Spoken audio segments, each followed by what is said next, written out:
Hello everyone, आज है 27 नवंबर और आज इस वीडियो में हम बात करने जा रहे हैं उज्जीवन स्मॉल फाइनेंस बैंक के बारे में।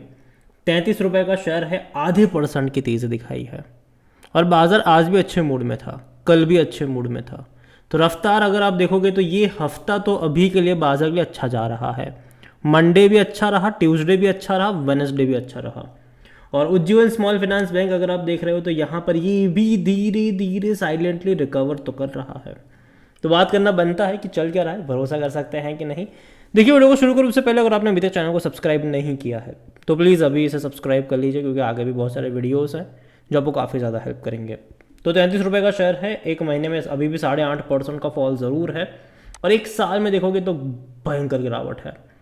37-38% का फॉल है एक साल में, लगातार मेजर फॉल है। और देखा जाए तो जब भी अटेम्प्ट करा है, अगर आप एक साल का ग्राफ देखो तो एक डाउनवर्ड ट्रेजेक्टरी है और बीच बीच में इसने कोशिश तो करी है तेज़ी दिखाने की, थोड़ी बहुत कोशिश करी तेज़ी दिखाने की। वो गिरा, फिर कोशिश करी, फिर वो गिरा, फिर कोशिश करी, फिर वो गिरा, फिर कोशिश करी, फिर वो गिरा, फिर कोशिश करी।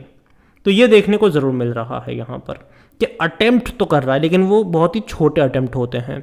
तो यहाँ पर कहीं पर भी ये कहना कि बॉटम बन चुका है, ये जल्दबाजी होगी। जब तक किसी लेवल पर ये लंबे समय तक कंसोलिडेट नहीं करता या फिर किसी लेवल से एक अच्छी तेज़ी नहीं दिखाता, मेरे हिसाब से यहाँ पर जल्दबाजी नहीं करनी चाहिए। और जहाँ तक इसका 5 साल का अगर आप ग्राफ देखें तो 35% का फॉल उसमें भी है। और देखो, ग्राफ इंटरेस्टिंग है।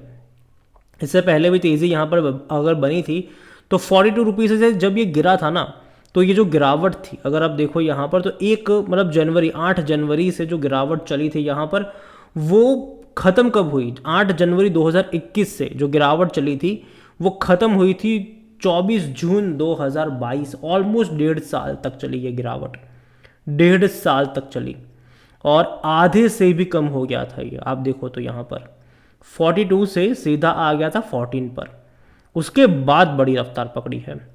और अब जब गिरावट शुरू हुई है यहाँ पर तो मेजरली हम कह सकते हैं कि ऑलमोस्ट एक साल से भी ज़्यादा गिरावट यहाँ पर चल रही है, क्योंकि जो 60 रुपये का लेवल था वो 6 अक्टूबर 2023 का था।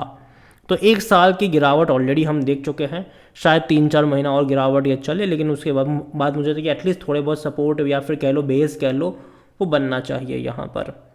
और उसके पीछे जिम्मेदारी होगी इनके क्वार्टरली रिजल्ट्स की। देखिए, इनके दिसंबर क्वार्टर के जो नंबर्स है वो इंपॉर्टेंट होंगे, इसके अलावा इनके मार्च के नंबर्स इंपॉर्टेंट होंगे कि वो कैसे आते, क्योंकि जो लास्ट क्वार्टर के नंबर थे वो उतने अच्छे नहीं थे। लास्ट सितंबर के जो रिजल्ट्स है वो काफ़ी ख़राब थे और उसी के चलते हमें मेजरली फॉल भी यहाँ पर देखने को उसके चलते मिला है। अगर हम वॉल्यूम देखें तो आज 72 लाख से भी ज़्यादा के शेयर्स यहाँ पर ट्रेड होते नजर आए। मार्केट कैप ऑलमोस्ट 6,500 करोड़ के आसपास यहाँ पर देखने को मिल रहा है। 63 रुपीज़ के लेवल से गिरा है ये, 63 रुपीज़ के लेवल से गिरा है और ये बड़ी गिरावट हम कह सकते हैं। एक साल से भी ज़्यादा की गिरावट यहाँ पर चल रही है, ऑलमोस्ट एक साल से ऊपर थोड़ा कह लो यहाँ पर, तो वो देखने को मिला है। और देखिए, कंपनी अगर आप देखोगे तो छोटी सी बैंक है ये और डिविडेंड अच्छा पे करे, उसमें कोई शक नहीं है।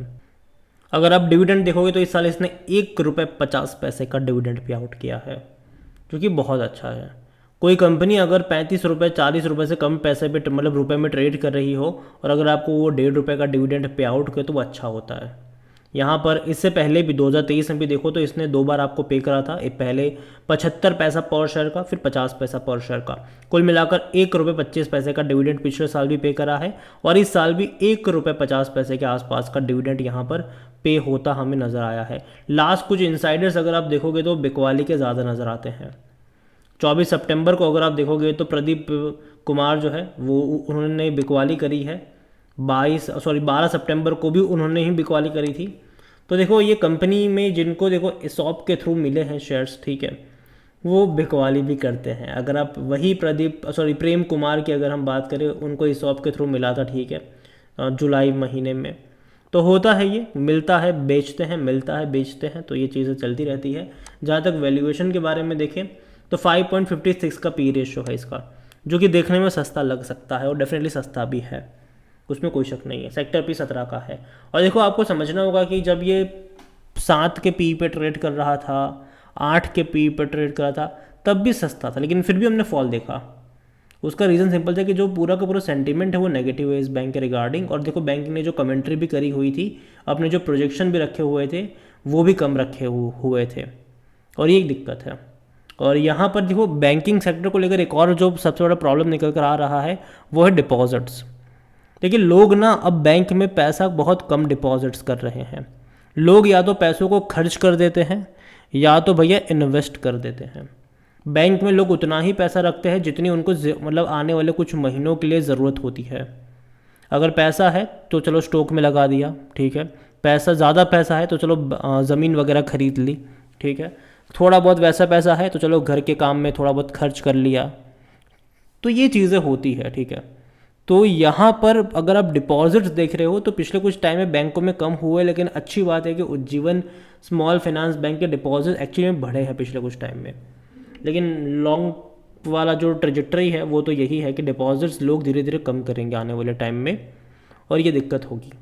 और जहाँ तक फाइनेंशियल देखोगे तो लास्ट क्वार्टर के नंबर उनके उतने अच्छे नहीं थे, इवन ख़राब मैं कहूँगा इसको। रेवेन्यू बहुत अच्छा था, कोई शक नहीं है। रेवेन्यू अगर आप देखो तो हर साल हर क्वार्टर में रेवेन्यू बढ़ा है इनका, हर क्वार्टर में। जून 2022 में जहाँ 1030 करोड़ का था रेवेन्यू, फिर वो बढ़ के 1140 करोड़ हुआ, फिर वो 1220 हुआ, फिर वो 1365 हुआ। ऐसे हर क्वार्टर में ही रेवेन्यू इनके बढ़े हैं, और लास्ट क्वार्टर में भी बढ़ के 1820 करोड़ ही हुआ है। अब तक का सबसे हाईएस्ट रेवेन्यू है, और quarter on quarter year on year base पे भी ग्रोथ देखने को मिल रहा है। लेकिन दिक्कत आई थी प्रॉफिट्स में। इस बार का प्रॉफिट कम रहा, सिर्फ और सिर्फ 233 करोड़ का ही मुनाफा कमाया, जबकि इससे पहले के क्वार्टर में जहां रेवेन्यू कम था लेकिन फिर भी 300 करोड़ का प्रॉफिट था। इवन पिछले साल जहां रेवेन्यू और ज़्यादा कम था लेकिन फिर भी 327 करोड़ का प्रॉफिट था। तो कम हुआ है ये प्रॉफिट।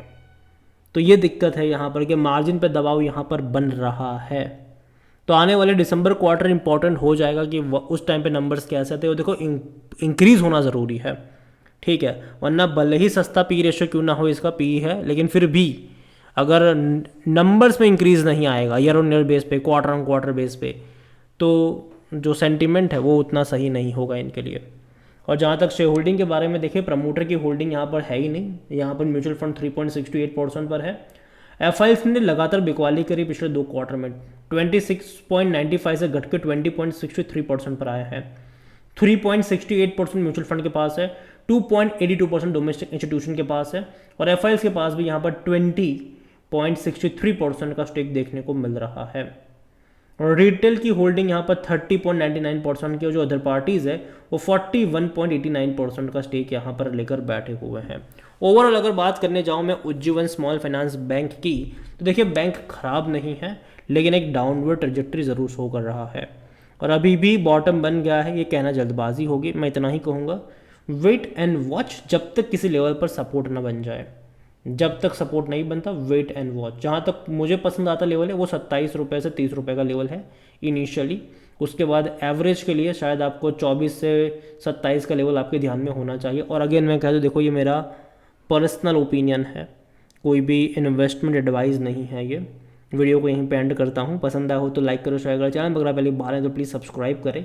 और उज्जीवन स्मॉल फाइनेंस बैंक के बारे में आप क्या सोचते हैं वो भी आप मुझे कमेंट में लिख के बता सकते हैं। Thank you.